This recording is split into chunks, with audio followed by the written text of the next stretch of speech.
Rema hari ini, Ayub 23 ayat 10. Karena ia tahu jalan hidupku, seandainya ia menguji aku akan timbul seperti emas.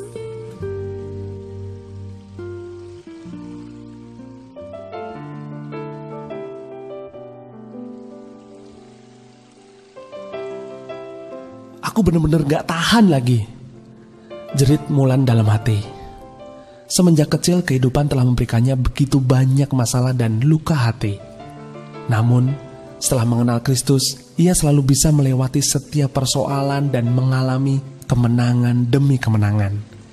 Ia tak menyangka bahwa akan datang harinya ketika hatinya tergoncang keras. Tak pernah dalam hidupnya ia diserbu begitu banyak persoalan berat di satu waktu yang sama.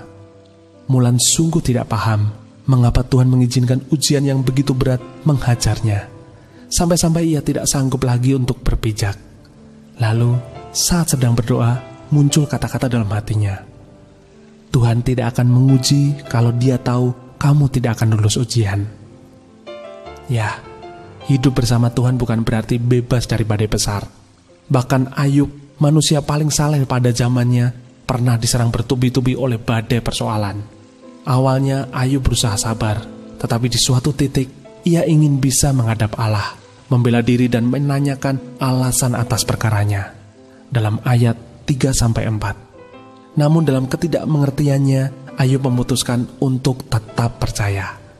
Meski Tuhan seolah-olah menyembunyikan diri, dalam ayat 8-9, ia justru berkata bahwa melalui ujiannya, ia akan timbul seperti emas. Bukan tanpa alasan Ayub berkata demikian. Emas menjadi emas mulia setelah melalui dapur perapian sepanas 1200 derajat sebanyak 7 kali. Hanya dengan cara itulah emas bisa dipisahkan dari debu dan kotoran yang bercampur dengannya. Mungkinkah seorang pandai emas memasukkan kayu atau tanah ke dalam dapur perapian demi menghasilkan emas? Itu sebabnya saat kita mengalami begitu banyak penderitaan dan kehidupan mengambil begitu banyak hal dari kita, bergembiralah. Hal itu berarti Tuhan melihat potensi emas dalam diri kita. Relakanlah diri ke dalam tangan sang pandai emas. Semakin banyak kotoran yang dia buang dari hidup kita, kita bukan hanya semakin dilayakkan untuk tujuan mulia, tetapi hati kita pun semakin dipulihkan.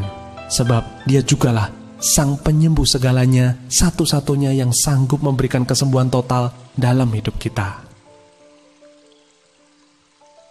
Hal buruk apa saja yang menimpa Anda akhir-akhir ini? Bagaimana Anda menghadapinya?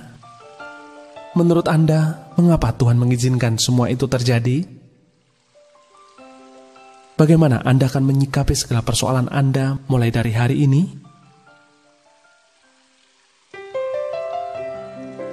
Bapa yang baik, Engkau sungguh teramat baik.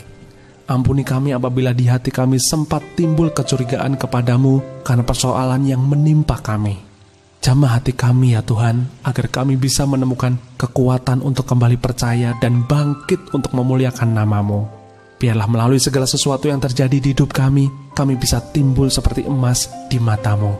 Di dalam nama Tuhan Yesus kami berdoa. Amin. Semua hal buruk Tuhan izinkan terjadi bukan untuk menjatuhkan kita, tetapi untuk menguji dan meningkatkan kualitas